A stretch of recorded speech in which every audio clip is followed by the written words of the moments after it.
Hi friends, ಎಲ್ಲರೂ ಹೇಗಿದ್ದೀರಾ? ಎಲ್ಲರೂ ಚೆನ್ನಾಗಿದ್ದೀರಾ ಅಂದ್ಕೊಂಡಿದ್ದೀನಿ. ಅಮೂಲ್ಯ ಅಭಿರುಚಿ ವಿಡಿಯೋಗೆ ಸ್ವಾಗತ. ನಾನಿವತ್ತು ಮಾಡ್ತಾ ಇರೋ ರೆಸಿಪಿ ಸ್ಪೆಷಲ್ ಮದ್ದೂರೊಡೆ. ಈ ಥರ ಮದ್ದೂರೊಡೆನ ಮನೆಯಲ್ಲೇ ಮಾಡ್ಕೊಳ್ಳಿ ಫ್ರೆಂಡ್ಸ್, ತುಂಬ ಚೆನ್ನಾಗಿರುತ್ತೆ. ಸೇಮ್ ಮದ್ದೂರೊಡೆ ಥರನೇ ಬರುತ್ತೆ. ಮೊದಲಿಗೆ ನಾನಿಲ್ಲಿ 2 ಕಪ್ಪಷ್ಟು ಸ್ಲೈಸಾಗೆ ಕಟ್ ಮಾಡಿರೋ ಈರುಳ್ಳಿ ತೊಗೊಂಡಿದ್ದೀನಿ. ಆಮೇಲೆ 1 ಕಪ್ಪಷ್ಟು ಚಿರೋಟಿ ರವೆ, 1 ಕಪ್ಪಷ್ಟು ಮೈದಾ, 1/4 ಕಪ್ಪಷ್ಟು ಅಕ್ಕಿ ಹಿಟ್ಟು ಮತ್ತು ಸ್ವಲ್ಪ ಕಡಲೆ ಬೀಜನ ಪೌಡ್ರ್ ಮಾಡ್ಕೊಂಡಿದ್ದೀನಿ. ಆಮೇಲೆ ಒಂದು 5-6 ಹಸಿರುಮೆಣಸಿಕಾಯಿ, ಸ್ವಲ್ಪ ಕರಿಬೇವು, ಸ್ವಲ್ಪ ಜೀರಿಗೆ ಹಾಕ್ಕೊಂಡು ಎಲ್ಲನೂ ರೆಡಿ ಮಾಡಿ ಎತ್ತಿಟ್ಕೊಂಡಿದ್ದೀನಿ. 1 ಬೌಲಷ್ಟು ಎಣ್ಣೆನ ಇಟ್ಕೊಂಡಿದ್ದೀನಿ. ಮೊದಲಿಗೆ ಈರುಳ್ಳಿನ ಹಾಕ್ಕೊಂಡು ಚೆನ್ನಾಗಿ ಈ ಥರ ಕೈಯಲ್ಲೇ ಸ್ವಲ್ಪ ನೀರು ಬರೋ ತನಕ ಚೆನ್ನಾಗಿ ಈ ಥರ ಕಲಿಸ್ಕೋಬೇಕು. ಈ ಟೈಮಲ್ಲೇ ರುಚಿಗೆ ತಕ್ಕಷ್ಟು ಉಪ್ಪನ್ನ ಹಾಕ್ಕೊಳ್ಳೋಣ. ಉಪ್ಪು ಹಾಕ್ಕೊಂಡ್ರೆ ಅದು ಚೆನ್ನಾಗೇ ನೀರು ಬಿಡೋಕ್ಕೆ ಸ್ಟಾರ್ಟ್ ಆಗುತ್ತೆ. ನೋಡಿಕೊಂಡು ಹಾಕ್ಕೊಳ್ಳಿ. ನಾನಿವಾಗ 1 ಸ್ಪೂನಷ್ಟು ಉಪ್ಪನ್ನ ಹಾಕ್ಕೋತಾ ಇದ್ದೀನಿ. ಹಸಿರು ಮೆಣಸಿಕಾಯಿ, ಕರಿಬೇವು ಮತ್ತು ಜೀರಿಗೆ ಎಲ್ಲ ಒಟ್ಟಿಗೆ ಹಾಕ್ಕೋತಾ ಇದ್ದೀನಿ. ಇವಾಗ ಇದಕ್ಕೆ 1 ಚಿಕ್ಕ ಕಪ್ಪಲ್ಲಿ 1 ಕಪ್ಪಷ್ಟು ಎಣ್ಣೆನ ಹಾಕೋತಾ ಇದ್ದೀನಿ.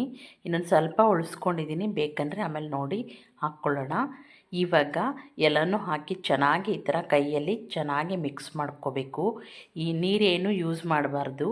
ಈ ಈರುಳ್ಳಿ ಬಿಡೋ ನೀರಲ್ಲೇ ನಾವು ಎಲ್ಲನೂ ಕಲಿಸ್ಕೋಬೇಕಾಗತ್ತೆ. ಇವಾಗ ನೋಡಿ ಕಡಲೆ ಬೀಜನ ಪೌಡ್ರ್ ಮಾಡಿ ಎತ್ತಿಟ್ಕೊಂಡಿದ್ನಲ್ಲ, ಅದನ್ನು ಸ್ವಲ್ಪ ಸೇರಿಸ್ಕೊತಾ ಇದ್ದೀನಿ. ಈ ಟೈಮಲ್ಲೇ ಚಿರೋಟಿ ರವೆನ ಹಾಕ್ಕೋಬೇಕು. ಮೈದಾ ಹಾಕಬಾರ್ದು, ಮೈದಾ ಆಮೇಲೆ ಹಾಕ್ಕೋಬೇಕು. ಫಸ್ಟಿಗೆ ಈರುಳ್ಳಿ ಜೊತೆಗೆ ಚಿರೋಟಿ ರವೆನೇ ಹಾಕ್ಕೋಬೇಕು. ಇವಾಗ ಇದನ್ನು ಅಷ್ಟೇ ಸ್ವಲ್ಪ ಲೈಟಾಗಿ ಕಲಿಸ್ಕೋಬೇಕು. ಚಿರೋಟಿ ರವೆ ತುಂಬ ಜಾಸ್ತಿ ಗಟ್ಟಿಗೆ ಕಲಿಸಿದ್ರೆ ಅದು ಫುಲ್ಲು ಮೆತ್ತಗಾಗ್ಬಿಡತ್ತೆ. ಆ ಥರ ಮಾಡ್ಕೋಬೇಡಿ, ಸ್ವಲ್ಪ ಲೈಟಾಗಿ ಈ ಥರ ಮಿಕ್ಸ್ ಮಾಡ್ಕೊಳ್ಳಿ. ಇವಾಗ ಇದು ಚೆನ್ನಾಗಿ ಮಿಕ್ಸ್ ಆಗಿದೆ ನೋಡಿ. ಈ ಥರ ಚೆನ್ನಾಗಿ ಮಿಕ್ಸ್ ಆಗಿದ ಮೇಲೆ ನಾನಿವಾಗ ಇದಕ್ಕೆ ಮೈದಾನ ಹಾಕ್ಕೋತಾ ಇದ್ದೀನಿ. ಮೈದಾ ಹಾಕ್ಕೊಂಡು ಎಲ್ಲ ಕಡೆನೂ ಈ ಥರ ಹಾಕ್ಕೋಬೇಕು. ಒಂದೇ ಸಲ ಹಾಕ್ಕೊಳ್ಳಿ. ಹಾಕ್ಕೊಂಡು ಮತ್ತು ಈ ಟೈಮಲ್ಲೇ ಅಕ್ಕಿ ಹಿಟ್ಟನ್ನು ಹಾಕ್ಕೋತಾ ಇದ್ದೀನಿ ನಾನು. 1/4 ಕಪ್ಪಷ್ಟು ಅಕ್ಕಿ ಹಿಟ್ಟು ಹಾಕ್ಕೊಂಡ್ರೆ ಅದು ಗರಿ ಗರಿಯಾಗಿ ತುಂಬ ಚೆನ್ನಾಗಿ ಬರುತ್ತೆ.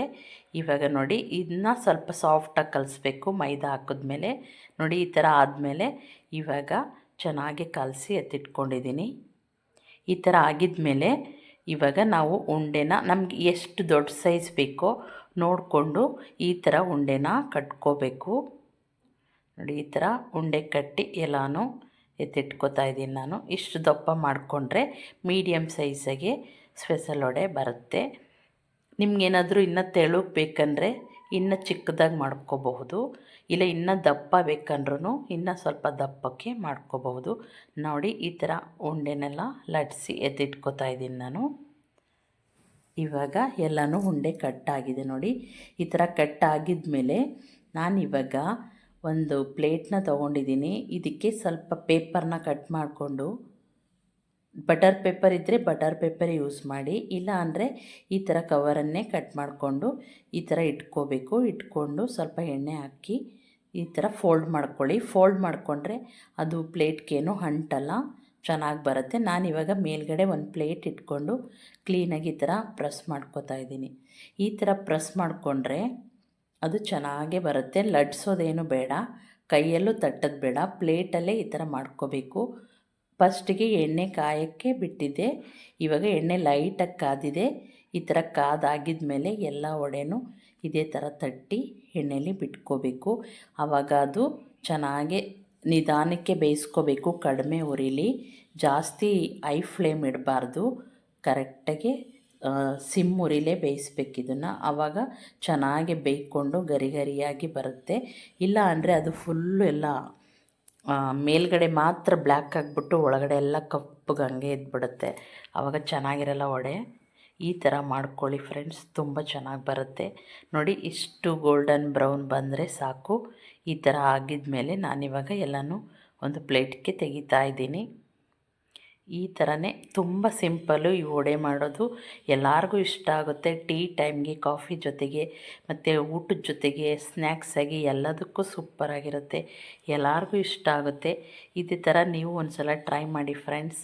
ಮತ್ತು ಫ್ರೆಂಡ್ಸ್, ನನ್ನ ವಿಡಿಯೋ ಇಷ್ಟ ಆದರೆ ಲೈಕ್ ಮಾಡಿ, ಶೇರ್ ಮಾಡಿ, ನನ್ನ ಚಾನಲ್ನ ಸಬ್ಸ್ಕ್ರೈಬ್ ಮಾಡ್ಕೊಳ್ಳಿ, ಬೆಲ್ ಐಕಾನ್ನ ಸೆಲೆಕ್ಟ್ ಮಾಡ್ಕೊಳ್ಳಿ, ನಿಮ್ಮ ಫ್ಯಾಮಿಲಿ ಫ್ರೆಂಡ್ಸ್ಗೆಲ್ಲ ಶೇರ್